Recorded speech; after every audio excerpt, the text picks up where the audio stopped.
নমস্কার, জয় Hind. জ্ঞাননেত্র academy YouTube চ্যানেলে তোমাদের সবাইকে স্বাগত জানাই। আমি রাজু দাস আছি তোমাদের সাথে আজকের অঙ্কের ক্লাসের বিস্তারিত আলোচনা করার জন্য। দেখো, আমরা আজকে যে ক্লাসটা করব সেটা লাভ ও ক্ষতি এই অধ্যায়টার উপরে। এর আগে কিন্তু লাভ ও ক্ষতি বা প্রফিট অ্যান্ড লসের আমাদের অলরেডি একটা ক্লাস হয়ে গেছে, যেখানটায় আমরা এই চ্যাপ্টারের সমস্ত কি পয়েন্টসগুলো শিখেছি। যে ক্রয়মূল্য, বিক্রয়মূল্য, লাভ পার্সেন্টেজ, লস পার্সেন্টেজ, এই ব্যাপারগুলো আমরা কিছু বেসিক নলেজ এখান থেকে নিয়েছি। এবার আমরা এর আগের ক্লাসে কিন্তু 1 থেকে 10 পর্যন্ত অঙ্কগ্রহণ করে ফেলেছি। আজকে যে আমরা অঙ্কগ্রহণ শিখব সেটা 11 থেকে 25 পর্যন্ত। আমি চেষ্টা করেছি যতগুলো অঙ্ক এখানে তোলার, সমস্ত অঙ্কগুলোই কোনো না কোনো এক্সামের প্রিভিয়াস ইয়ার্সের অঙ্ক তুলতে, এবং আমি চেষ্টা করেছি যে 1 থেকে 25 নম্বর পর্যন্ত যেতে যেতে যাতে আমার প্রশ্নের মান উন্নত হয়, ঠিক আছে, এবং সমস্ত টাইপগুলো যাতে আমরা কভার করতে পারি। দেখি এখানটায় আজকের প্রশ্নগুলো আমার কি কি রয়েছে। দেখো, এখানে প্রথম প্রশ্ন আজকে বলেছে, যদি বিক্রয় মূল্য দ্বিগুণ করে দেওয়া হয় তো লাভ 3 গুণ হয়ে যায়। মানে আগে যা বিক্রয় মূল্য ছিল, সেলিং প্রাইস বা এসপি যা ছিল, আমি ধরলাম এসপি ছিল 100 টাকা। আচ্ছা, 100 ধরে কেন অঙ্কটা করব? 100 ধরে করব কারণ 100 দিয়ে যা কিছু কোনো কিছুকে ক্যালকুলেশন করা সহজ হয়, তাই তো? যোগ করা, বিয়োগ করা, ভাগ করা, গুণ করা খুব সহজ হয়ে থাকে। তাই 100 দিয়েই আমরা অঙ্কটাকে করব, ঠিক আছে? এবার দেখো, এই আগে যদি এসপি 100 টাকা ছিল, এবার এসপিটাকে যদি দ্বিগুণ করে দেওয়া হয়, বিক্রয় মূল্যকে যদি দ্বিগুণ করে দেওয়া হয়, তাহলে কি হয়ে যাবে? সেটা 200 টাকা হয়ে যাবে। মানে নতুন এসপি কত হয়ে যাবে? 200 টাকা, তাই তো? এবার হচ্ছে, যদি 200 টাকা হয়ে যায়, তাহলে আগে যদি লাভ 1 গুণ হতো, তাহলে এখন 3 গুণ হয়ে যায়, তাই তো বলেছে? যদি বিক্রয় মূল্য দ্বিগুণ করে দেওয়া হয় তো লাভ 3 গুণ হয়ে যায়, তাই তো? আগে লাভ 1 গুণ হচ্ছিল, তো এখন লাভ কত হচ্ছে? 3 গুণ হচ্ছে, 3 গুণ।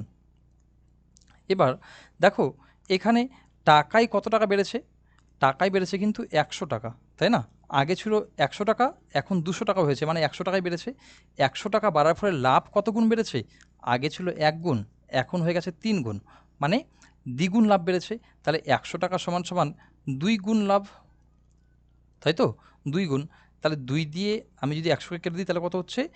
1 গুণ সমান সমান কত হচ্ছে? 50 টাকা। এবার দেখো, এখানে 1 গুণ লাভ হচ্ছিল, তাহলে 1 গুণ লাভের মধ্যে 1 গুণ লাভের সমেত টাকাটা, মানে বিক্রয় মূল্যটা কত ছিল আমার? 100 টাকা। আমরা কি জানি যে এসপি ইজ টু বা বিক্রয় মূল্য, এর মধ্যে কি কি ঢুকে থাকে?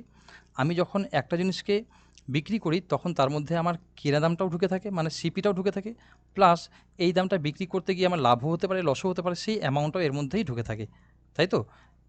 আচ্ছা, এখানে কি ঢুকে আছে? প্রফিট ঢুকে আছে। দেখো, লাভ বলেছে, তাই তো?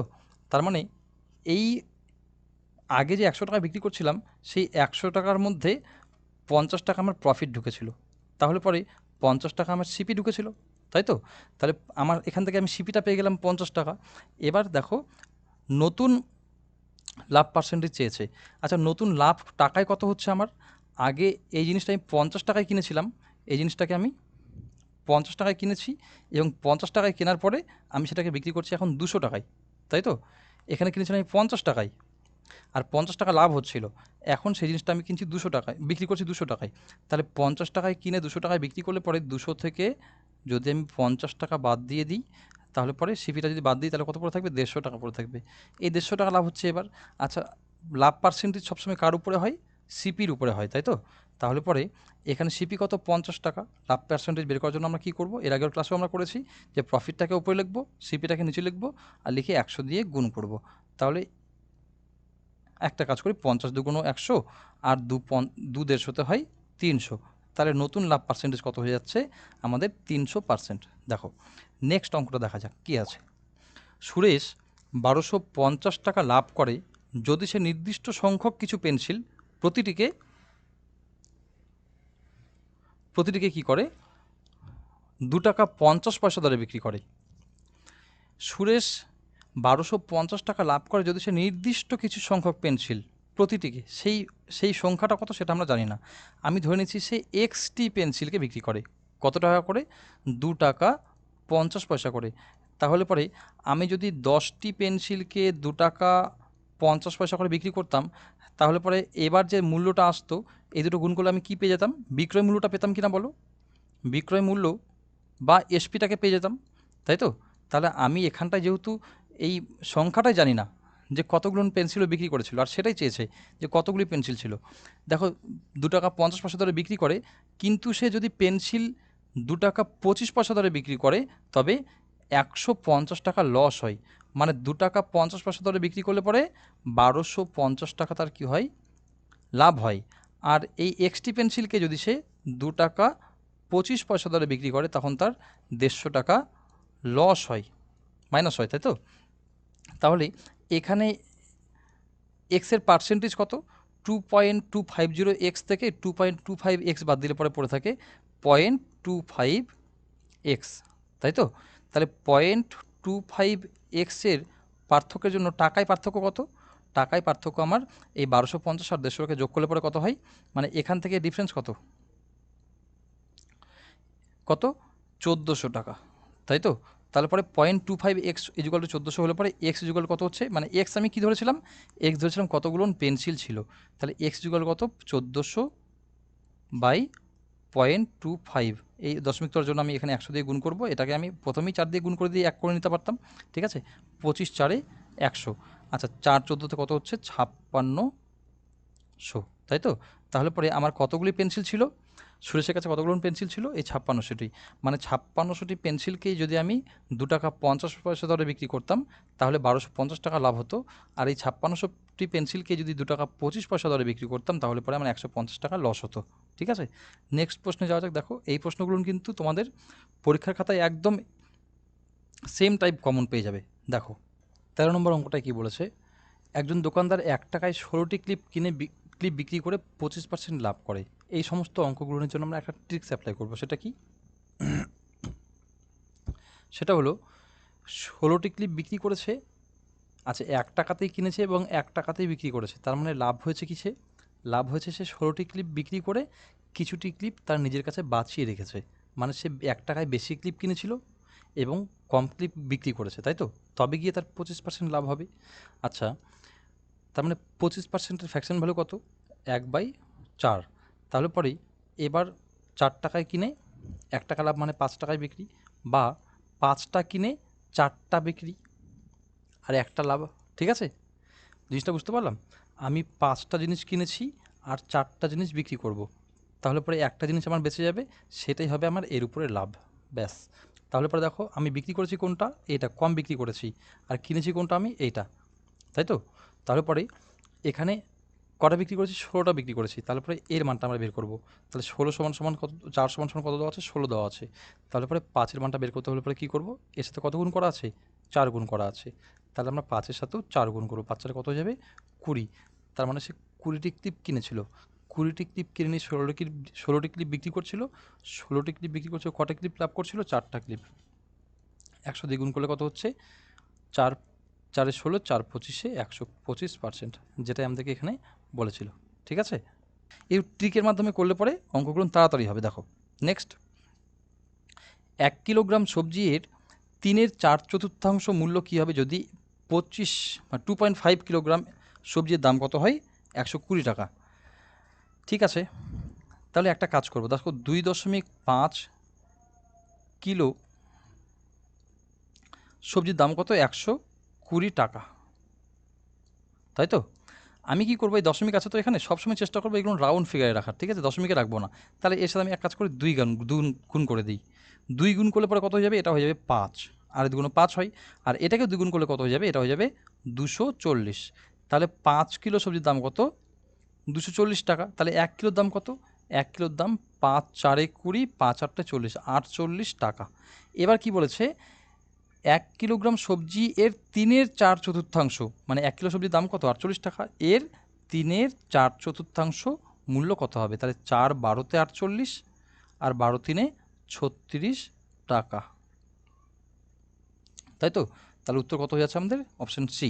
নেক্সট প্রশ্ন দেখো কি বলেছে, যদি 18টা পেনের ক্রয়মূল্য, যদি 18টা পেনের ক্রয়মূল্য 12টি পেনের বিক্রয় মূল্যের সমান হয়, মানে উনি 18টা পেন কিনেছিলেন, 18টা পেন এর সিপি ইজিক্যাল টু 12টা পেনের এসপির সমান, ঠিক আছে? তাহলে 18টা পেনের সিপি ইজিক্যাল টু 12টা পেনের এসপির সমান, তাহলে ক্রয়মূল্য এবং বিক্রয় মূল্যের মধ্যেই অনুপাত কি রয়েছে দেখো তো। তাহলে সিপি এবং এসপির মধ্যে অনুপাত কি রয়েছে, আমি এটাকে কাটাকুটি করে ছোট করে দিই। তাহলে 6 × 3 = 18, 6 × 2 = 12, তাই তো। মানে দেখো যে সিপি যদি 2 হয়, সিপি যদি 2 টাকা হয়ে থাকে, তাহলে এসপি কত আমার, এসপি 3 টাকা, ঠিক আছে। তার লাভ কত হচ্ছে আমার, এখানে লাভ হচ্ছে 1 টাকা। লাভ কত টাকার উপরে, 2 টাকার উপরে, ঠিক আছে। তাহলে পার্সেন্টেজে কত, 100 দিয়ে গুণ করব, ঠিক আছে। 2 50 100 মানে 50%। তাছাড়াও এটাকে আমি আরেকটা পদ্ধতিতে অঙ্কটা করতে পারতাম, সেটাও জেনে নিই। কি দেখো, 18টা পেনের ক্রয় মূল্য যদি 12টা পেনের বিক্রয় মূল্যের সমান হয়, মানে 18টা পেন কিনতে যা টাকা লেগেছিল 12টা পেন বিক্রি করে কিন্তু সেই টাকাটা উঠে গেছে, ঠিক আছে। তাহলে 12টা পেন বিক্রি করে যে টাকাটা উঠেছে সেটা ক্রয় মূল্যেরই সমান কি না, ক্রয় মূল্যের সমান। তাহলে পরে এই 12টা পেনের বিক্রয় মূল্যই তো আমার ক্রয় মূল্যের সমান। এর উপরে কটা পেন লাভ করেছে সে, 18টা কিনেছিল, 12টা বিক্রি করেছে, তার মানে 6টা বেঁচে গিয়েছে।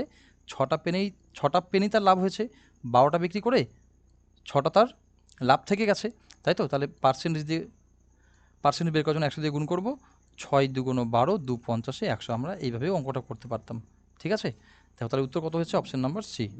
নেক্সট প্রশ্ন কি বলেছে দেখি, 120টি পেনের ক্রয় মূল্য এক্সটি পেনের বিক্রয় মূল্যের সমান।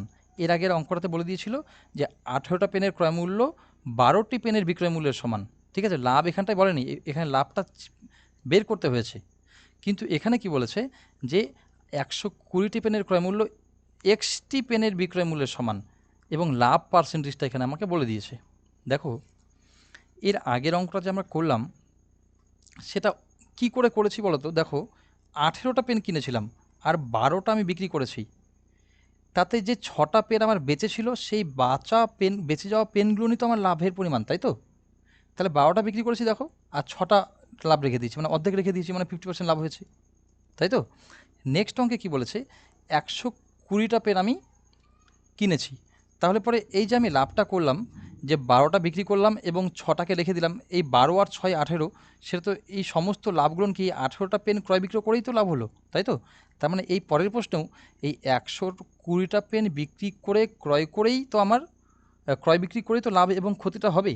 তাহলে 120টা পেনকে আমি কিনেছি কিন্তু 120টা পেন বিক্রি করব না, তাহলে কারণ 120টা পেন বিক্রি করে দিলে তো আমার 25% লাভ হবে না, তাই তো। তার মানে এই 25% লাভটাও এই 120-র মধ্যেই ঢুকে আছে। আমি কি বললাম, এর আগেও একটা অঙ্কে বলেছিলাম 25%-এর ফ্র্যাকশন ভ্যালু বের করবো, কত, 1/4। এবার কি হয়েছে, লাভ হয়েছে মানে আমার 4 টাকার পেনটা 5 টাকায় বিক্রি করেছি। আচ্ছা এখানে এই 5 টাকা মানে কি, মোট সমস্ত পেনগুলোর মান দেওয়া আছে, তাই তো। এইখানে যখন ক্রয় মূল্যে মানে কতগুলো পেন কিনেছিলাম সেটা দেওয়া আছে, তার মানে এটা 5 টাকার ভ্যালুটা দেওয়া আছে। দেখো তোমরা এইভাবে করে বুঝতে পারবে যে 120টি পেন যদি আমি কিনে থাকি, তাহলে এবার আমাকে যদি লাভ করতে হয় তাহলে 120টা পেনই বিক্রি করবো নাকি কম বিক্রি করব। উত্তরটা আমাকে কম বের করতে হবে, মানে 120 থেকে কম হবে, তাহলে আমি কম দিয়ে গুণ করব, ঠিক আছে, একদম পরিষ্কার। যদি বেশি উত্তর বের করতে হতো আমাকে, আমি বুঝতে পারবো কী করে যে বেশি বের করতে হবে না কম বের করতে হবে। এখানে কী হয়েছে, লাভ হয়েছে, বাঁচিয়ে নিয়ে লাভ হয়েছে, তাহলে 120টা পেন বিক্রি করে বাঁচাতে যদি হয় তার মানে আমাকে কম বিক্রি করতে হবে। তাহলে পরে 5টা কিনেছি, 4টা বিক্রি করব, ঠিক আছে। তাহলে 5 সমান সমান যদি 120 হয়, তাহলে 4 সমান সমান কত হবে, দেখো 5 কত থেকে 120 হচ্ছে, 5 × 2 = 10, 5 × 4 = 20, 24 পাচ্ছে 120। তাহলে এখানে 24 দিয়ে আমি 4কে গুণ করে কত হচ্ছে, 24 × 4 হয়েছে 96, ঠিক আছে। তার মানে আমি 96টা পেন বিক্রি করব। 96টা পেন বিক্রি করে নিয়ে আমার বেঁচে যাবে কতগুলো পেন, দেখো 120 থেকে যদি আমি 96 বাদ দিয়ে দিই তাহলে পরে বেঁচে যাবে আমার, তাই তো, 24টা পেন বাঁচবে। আচ্ছা কতগুলো পেন বিক্রি করে, 96টা পেন বিক্রি করে। এর পার্সেন্টেজ বের করার জন্য কী করবো, আমি 100 দিয়ে গুণ করবো, তাহলে 24 × 4 = 96, 4 × 25 = 100। দেখছো 25% লাভ হচ্ছে, বুঝতে পারলে তো। আমাকে বেশি কিনেছি, কম বিক্রি করব, তাহলে পরে আমার কী হবে, লাভ হবে। তো আমাকে বেশির মানটা দেওয়া আছে, আমাকে কমের মানটা বের করতে হবে। নেক্সট প্রশ্ন দেখো, একটি বস্তু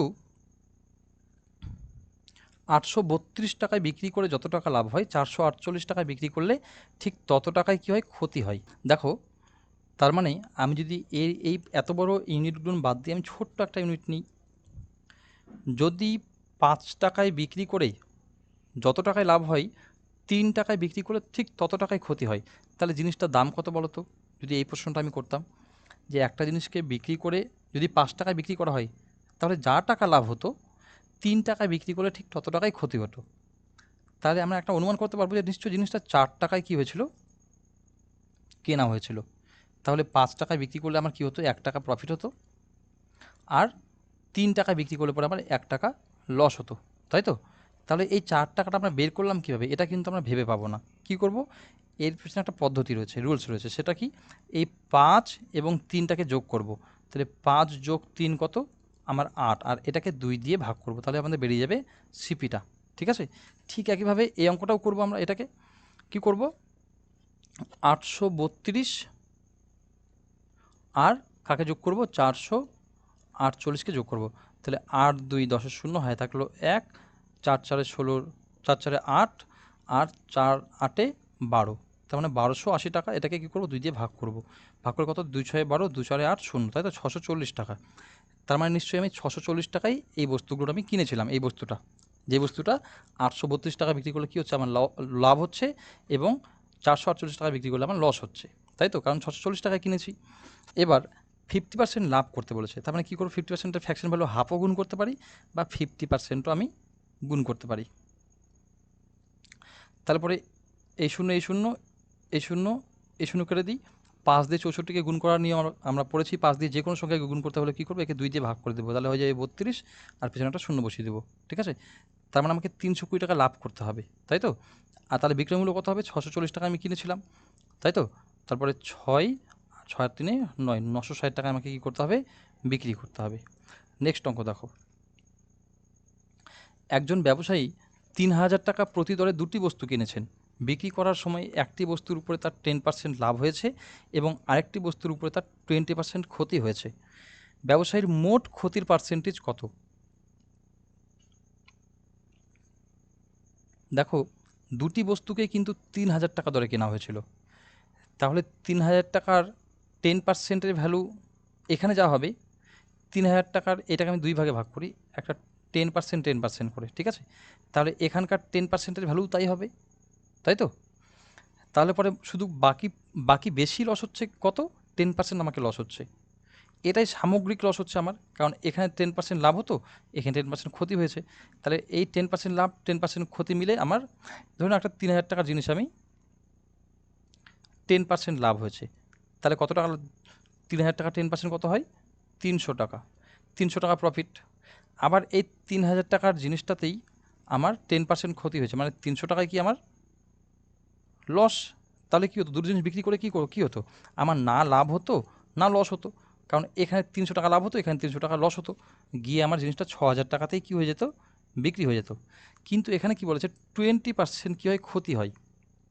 মানে ওর এখানে 300 টাকার জায়গায় 10% আরও এক্সট্রা, মানে আরও 300 টাকা তার কী হয়, ক্ষতি হয়। এগুলো মাথায় ক্যালকুলেশন তাড়াতাড়ি করে করতে হবে, ঠিক আছে? এটাকে দেখো 20 যেহেতু লেখা আছে, এটাকে 2 ভাগে ভাগ করে দিতাম, তাহলে এক্সট্রা 300 টাকায় তার কী হতো, ক্ষতি হতো। এবার টোটাল দুটো জিনিসের এখানে বলছে মোট ক্ষতির পার্থক্য, মানে দুটো জিনিস বিক্রি করে তার লাভ বা ক্ষতি কত হয়েছে, ক্ষতির পার্সেন্টেজ চেয়েছে। তার দুটো জিনিসের দাম কত, 3000 টাকা করে, 6000 টাকা। এবার তার লস হয়েছে কত, 300 টাকা। আচ্ছা, লস বা লাভ সবসময় সিপির উপরে হয়ে থাকে, তাই তো? তারপরে এই 6000 টাকা সিপি, 300 টাকা আমার লস, পার্সেন্টেজ বের করার জন্য 100 দিয়ে গুণ, 1 2 3, 1 2, এই 3টে শূন্য করে দিলাম, আর 6 5 30। তারপরে 5% কী হয়েছে,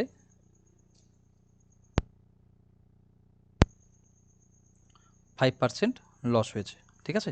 তাহলে উত্তর হয়ে যাচ্ছে আমাদের ডি নম্বর। নেক্সট প্রশ্ন দেখো,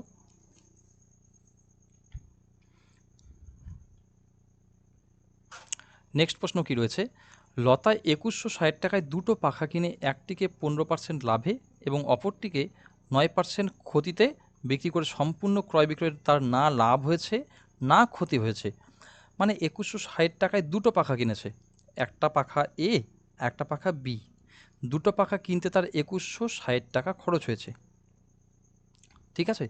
এবার এ টাকাটা সে 15%, এ পাখাটাকে কিনতে যত টাকা লেগেছে সেটাকে সে 15% প্রফিটে বিক্রি করেছে।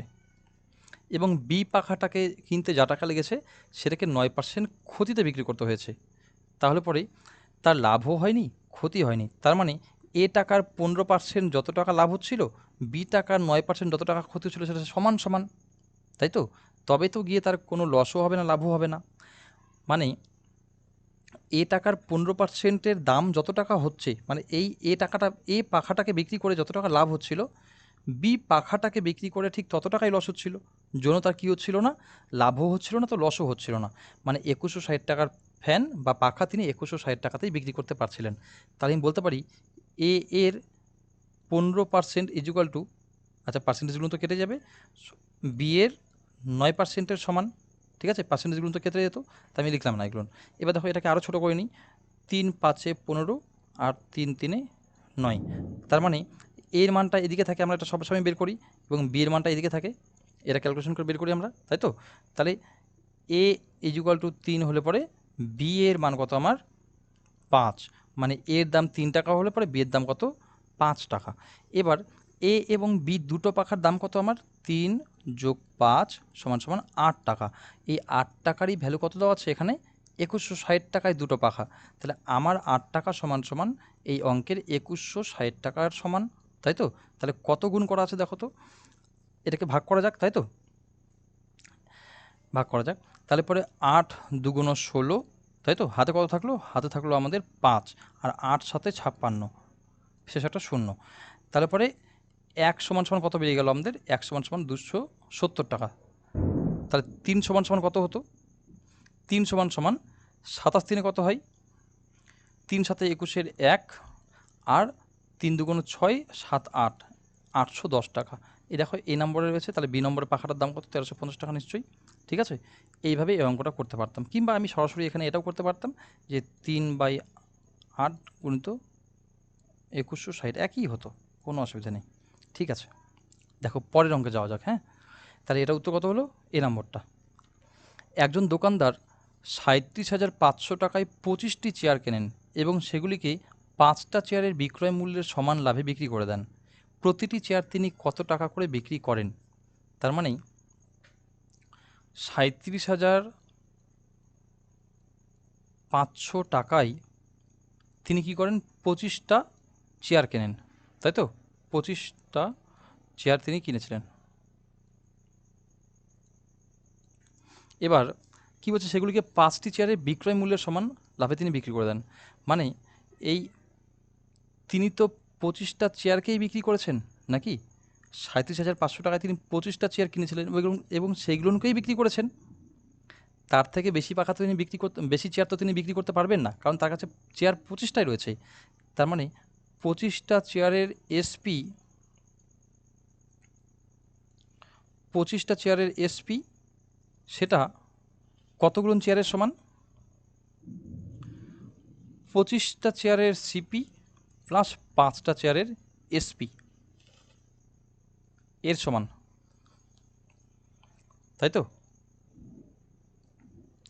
25টা চেয়ারের সিপি প্লাস 5টা চেয়ারের এসপির সমান, তাই তো হবে? দেখো আমি একটু ভেঙে বলে দিই, এটা কি আমার বিক্রয় মূল্য এখন, তাই তো? এটা আমার বিক্রয় মূল্য। এই 25টা চেয়ার বিক্রি করে তিনি 25টে চেয়ারকে কিনতে যা টাকা লাগিয়েছিলেন সেই টাকাটাও ওঠাবেন, আবার এই 5টা চেয়ারের বিক্রয় মূল্যের সমান, মানে এই এক একটা চেয়ারকে বিক্রি করতে যা যত টাকা লেগেছে সেই বিক্রয় মূল্যের সমান লাভও তিনি ওঠাবেন। মানে সেটা কি বিক্রয় মূল্যের মধ্যে ঢুকে থাকে, এসপির মধ্যেই আমাদের, এটা হচ্ছে প্রফিটের ভ্যালু কিন্তু, ঠিক আছে? 5টা চেয়ারের যে এসপি লেখা আছে সেটা 5টা চেয়ারের প্রফিটের ভ্যালু। তাহলে 5টা চেয়ারের এসপি এর মধ্যেই ঢুকে আছে। তাহলে আমি এই ইকুয়েশনগুলোকে একটু ঠিক করে নিই। তাহলে 25 SP is equal to 25 CP plus 5 SP এর সমান। তাহলে এক কাজ করি, তাহলে 25 এসপি এটাকে এবারে চলে আসবে, তাহলে minus 5 SP is equal to 25 CP এর সমান। তাহলে পরে 20 SP is equal to 25 CP. দেখো তার মানে 20টা চেয়ার বিক্রি করেই কিন্তু 5টা চেয়ারের তিনি 25টা চেয়ারে ক্রয় মূল্যের সমান দামটা উঠিয়ে নিয়েছেন, তাই তো? এই জন্য তার 5টা চেয়ারের লাভের বিক্রয় মূল্যের সমান লাভ হচ্ছিল। কেন? কারণ 25টা চেয়ার কিনতে তার যা টাকা লেগেছিল, এখানে 20টা চেয়ার বিক্রয় করেই তার এমনভাবে দামগুলো চেয়ারের সেট করেছে যেন 20টা চেয়ারের বিক্রি করে সেই টাকা উঠে যায়, তাই তো? তার মানে এই 25টা চেয়ার কিনতে তিনি কত টাকা লাগিয়েছিলেন? 37,500 টাকা লাগিয়েছিলেন, তাই তো? সেটা 20টা চেয়ারের বিক্রয় মূল্যের সমান। তাহলে যদি আমি এটাকে 20 দিয়ে ভাগ করে দিই, তাহলে একটা চেয়ারের বিক্রয় মূল্য বেরিয়ে যাবে, তাই তো? এই শূন্য কেটে দিলাম। তাহলে 2 একে 2, 2 8 16, 2 7 14 আর 2 5 10, তাই তো? তার মানে 1875 টাকা করে দিন প্রত্যেকটা চেয়ারকে কী করেছিলেন? বিক্রি করেছিলেন। দেখো নেক্সট অঙ্ক কী রয়েছে। 33 মিটার কাপড় বিক্রি করে তার লাভ পার্সেন্টেজ কত হবে যদি 11 মিটার কাপড়ের বিক্রয় মূল্যের বরাবর তার লাভ হয়ে থাকে? আবার ওই একই রকমের অঙ্ক, তাই তো? এখানে তিনি 33 মিটার কাপড় কী করেছেন? বিক্রি করেছেন, এবং লাভ পার্সেন্টেজ কত হবে যদি 11 মিটার তিনি কাপড় কী করেন? বিক্রয় মূল্যের বরাবর তার লাভ হয়ে থাকে। তার মানে 11 মিটার কাপড় তিনি রেখে দিয়েছেন, আর 22 মিটার কাপড়কে তিনি এমনভাবে বিক্রি করেছেন এমন দামে যেন 33 মিটারের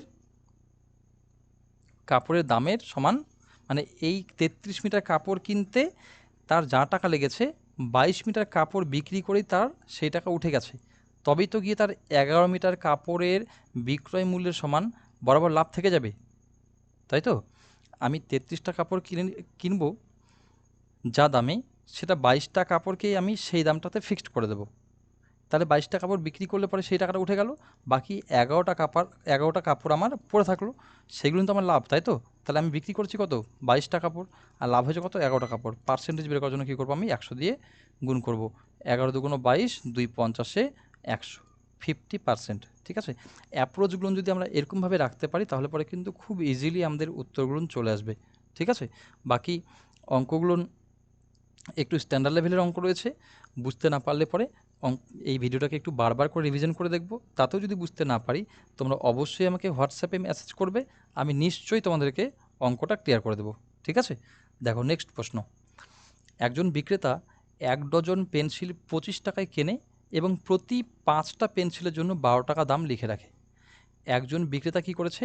1 ডজন পেন্সিল মানে 12টা পেন্সিল তিনি কত টাকায় কিনেছেন? এর 25 টাকায় কিনেছিলেন, এবং প্রতি পেন্সিল এবং একটা পেন্সিলকে তিনি কত টাকা করে বিক্রি করছেন? প্রতি 5টা পেন্সিলকে তিনি 12 টাকায় দাম লিখে রাখছেন। তাহলে তার লাভ বা ক্ষতির পার্সেন্টেজ কত? দেখো 12টা পেন্সিলের দাম যদি 25 টাকা হয়ে থাকে, তাহলে একটা পেন্সিলের দাম কত? 25/12 টাকা। আর 5টা পেন্সিলের দাম যদি 12 টাকা হয়ে থাকে, তাহলে একটা পেন্সিলের দাম কত? 12/5 টাকা, তাই তো? পেন্সিলের ভ্যালু দিয়ে, পেন্সিলের কোয়ান্টিটি দিয়ে যদি আমি দামকে ভাগ করে রাখি, তাহলে পরেই একটা দাম পেরিয়ে যাবে, তাই তো? দেখো এবার তাহলে তো লাভ বা ক্ষতির পার্সেন্টেজ কত? আমি এক কাজ করে নিই, নিচের ভ্যালুগুলোকে না সমান করে নিই, তবে গিয়ে অঙ্কটা আমাদের খুব সহজ হয়ে যাবে। দেখো নিচে এখানে 12 আছে, এখানে 5 আছে, এদের ভ্যালুগুলোকে সমান করতে হলে কী করব? এর সাথে আমি 5 গুণ করব আর এর সাথে 12 গুণ করব, তবে গিয়ে এদের এলসিএম চলে আসবে। 12×5 = 60, ঠিক আছে? তাহলে এবার ব্যালেন্স করার জন্য কী করব? এর সাথে আমি কত গুণ করেছি? 5 গুণ করেছি, তাহলে এর সাথেও আমি 5 গুণ করব। কেন? ব্যালেন্স করার জন্য, ঠিক আছে? আমি যদি 3/4 আছে, এদের সাথে 3/3 গুণ করি, তাহলে এর কিন্তু মূল স্ট্রাকচারের কিছুই পরিবর্তন হবে না, ঠিক আছে? কারণ এই 3 আর এই 3 কেটেই যাবে। আমি সেই জিনিসটা এখানে করেছি, এদের মূল স্ট্রাকচারে ব্যালেন্স করার জন্য আমি নিচে যেহেতু 5 দিয়ে গুণ করেছি, তাহলে উপরেও 5 দিয়েই গুণ করেছি। এখানে নিচে যেহেতু 12 দিয়ে গুণ করেছি, এখানেও কী করবো? আমি 12 দিয়ে গুণ করব। তাহলে দেখো নিচেরগুলো কেটে যাবে, তাই তো? নিচেরগুলো কেটে যাবে, আমি এবার পেয়ে যাব। তার মানে এই ভ্যালুটা তার কি? এই ভ্যালুটা হচ্ছে এটা সমান, তাই তো? এটা আমি কী লিখেছিলাম? যে 1 ডজন পেন্সিল 25 টাকায় কেনে, তার মানে এটা তার সিপি, তাই তো? আর এটা তার এসপি, মানে 125/5 125, 125 টাকায় কিনেছিলেন, আর 12 144, মানে 144 টাকায় তিনি বিক্রি করেছিলেন। তাই লাভ হয়েছিল কত? বলো তো লাভ হয়েছিল কত? 125 থেকে 44, কত হচ্ছে, আমি 30 থেকে ধরি, ঠিক আছে, 30 থেকে এদিকে 14 আর এদিকে 5, 14 আর 5 হচ্ছে 19। তার মানে তিনি 19টি পেন্সিল কী করেছেন, লাভ করেছেন, তাই তো, কার উপরে, এই 125-এর উপরে। তাহলে 125 19 দিয়ে, 19কে 125 দিয়ে ভাগ, তাই তো, পার্সেন্টেজ বের করার জন্য কী করবো, আমি 100 দিয়ে গুণ করব, তাই তো। তাহলে 25 5-এ 125 আর 25 4-এ 100, তাহলে 19 4-এ কত হয়, 19 4-এ হয় 76। তাই এটাকে 5 দিয়ে ভাগ করে কত হচ্ছে, 5 একে 5, 6 7 2, 6, 5 5-এ 25, 2 দশমিক নিয়ে শূন্য আসবে, তাই তো। তাহলে 5 4-এ 20, সরি এখানে 1 আসবে, 5 2 10। তাহলে 15.2% কি লাভ নাকি লস বলো তো? দেখো এটা তার সিপি, এটা তার এসপি, তার মানে কী হয়েছে, লাভ হয়েছে, তাই তো, 15.2% তার লাভ হয়েছে। নেক্সট প্রশ্ন দেখো কি রয়েছে। আচ্ছা, এটা কি আমাদের লাস্ট প্রশ্ন? না, এরপর একটা প্রশ্ন রয়েছে। এক ব্যক্তি 1 টাকায় 3টি ও 1 টাকায় 2টি দরে কিছু কমলালেবু কেনেন। মানে তিনি 1 টাকাতে 1 টাকায় কী করেছেন, 1 টাকায় 3টি এবং 1 টাকায় 2টি, 1 টাকায় 2টি দরে কিছু কমলালেবু কেনেন।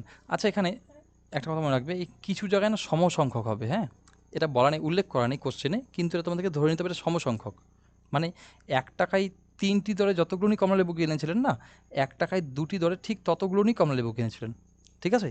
তাহলে পরে আমি যদি এদের একটা কাছাকাছি এমন একটা ভ্যালু নিয়ে নিই যেন দুটোই সমসংখ্যক হয়ে থাকে, তাহলে 3 আর 2-এর এলসিএম কত, 6, ঠিক আছে। তার মানে এও 6টা কিনেছিল, আমি এটা ধরে নিলাম, এবং এও 6টা কমলালেবু কিনেছিল, কিন্তু এর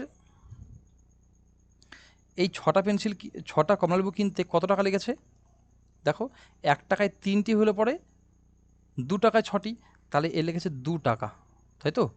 আর 1 টাকায় 2টি পেলে পরে 2 টাকায় 4টা, 3 টাকায় 6টা, তাহলে এই 6টা কিনতে কত লেগেছে, 3 টাকা। তাহলে এখানে 2 টাকা খরচ হয়েছে, এখানে 3 টাকা খরচ হয়েছে, মানে 5 টাকায় কতগুলো পেয়েছে, 12টি কমলালেবু তিনি পেয়েছেন। এবার বলেছেন যে 20% লাভ পেতে হলে প্রতি ডজন কত করে বিক্রি করতে হবে। প্রতি ডজন প্রতি ডজন কমলালেবু তিনি কত টাকা করে কিনেছেন, 5 টাকা করে কিনেছেন, এবং 20% লাভ পেতে হলে পরে প্রতি ডজন কত করে বিক্রি করতে হবে। আচ্ছা, 20%-এর ফ্র্যাকশন ভ্যালু কত বলো তো, 1/5, মানে 5 টাকায় কিনে থাকলে পরে 1 টাকা বেশি, মানে 6 টাকায় বিক্রি করতে হবে। তো এই 6 টাকা আমাদের হয়ে যাবে সঠিক উত্তর, ঠিক আছে। যে বুঝতে পারলাম না, দেখো এটা 5 টাকাতে কিনেছিলাম তো নাকি, তাহলে এখানে 5 টাকায় কিনলে পরে 1 টাকা লাভ, তবে 20% হবে, তাহলে 1 টাকা লাভ মানে 6 টাকায় বিক্রি, তাহলে পরে প্রতি ডজনকে আমাদের 6 টাকায় বিক্রি করতে হবে। নেক্সট প্রশ্ন দেখো, এক ব্যক্তি 100 টাকায় 20টি আপেল বিক্রি করে 20% লাভ করে। 100 টাকায় কি করেছে, 20টি আপেল বিক্রি করেছে, করে 20% লাভ করেছে। 100 টাকায় কয়টি আপেল তিনি কিনেছিলেন। নেক্সট, এর আগে অলরেডি একটা অঙ্ক এরকম করে ফেলেছি, ঠিক আছে। দেখো সেই অ্যাপ্রোচটাই আমরা এখানে রাখবো। 20% লাভ করেছে তো নাকি, 100 টাকায় 20টি আপেল কিনেছিলেন আর 100 টাকাতেই বিক্রি করেছেন, তার মানে 20টি আপেল বিক্রি করে যদি 20% লাভ করে, তার মানে আমাদের বেশি আপেল কিনেছিল আর কম আপেল বিক্রি করেছে। তো কম আপেলের ভ্যালুটা কত দেওয়া আছে, সেটা 20% দেওয়া, 20টি আপেল দেওয়া আছে, তাই 20%-এর ফ্র্যাকশন ভ্যালু কত, 20%-এর ফ্র্যাকশন ভ্যালু হচ্ছে 1/5। এবার কি করেছে, লাভ করেছে, মানে 5 টাকায় কিনলে পরে 1 টাকা লাভ, মানে 6 টাকায় বিক্রি। তো এখানে দেখো আমি কি বললাম, 20টা আপেল বিক্রি করেছে, মানে বেশি আপেলের ভ্যালু আমাকে বের করতে হবে, তাই তো। তার মানে 5-এর ভ্যালু এখানে দেওয়া আছে, 5 সমান সমান 20, তাহলে কত গুণ করা আছে, 4 গুণ করা আছে, তাহলে এর সাথে আমি কত গুণ করব, 4 গুণ করব, তাহলে 400 কত হয়ে যাবে, 24টি আপেল তিনি কিনেছিলেন, ঠিক আছে। এইভাবে অঙ্কগুলো করলে পরে না খুবই সহজেই এই ধরনের অঙ্কগুলো আমাদের হয়ে যাবে। দেখা যাক নেক্সট প্রশ্ন কি রয়েছে। আচ্ছা, এটা আমাদের লাস্ট প্রশ্ন ছিল, তাই তো। দেখো এই যতগুলো প্রশ্ন আমি তুলেছি সবই প্রিভিয়াস ইয়ার্সের প্রশ্ন। ক্লাসটা তোমাদের কেমন লাগলো অবশ্যই কমেন্ট করে জানাবে, কোথায় অসুবিধা হচ্ছে সেটাও জানাবে, ঠিক আছে। আর যদি ভিডিওটি ভালো লাগে থাকে তাহলে অবশ্যই লাইক করবে, চ্যানেল নতুন হলে পরে দেখো ছোট্ট ফ্যামিলি আমাদের, এক এক করে আমরা অনেক বড় পরিবার একটা তৈরি হতে পারি, ঠিক আছে? চ্যানেল নতুন হলে অবশ্যই তোমাদের সাবস্ক্রাইবার এবং লাইকগুলো নিয়ে আমাকে উৎসাহ দেবে এরকম নতুন নতুন ক্লাস নিয়ে আসার জন্য। ধন্যবাদ, সবাই ভালো থাকবে, সুস্থ থাকবে, দেখা হচ্ছে নেক্সট ক্লাসে।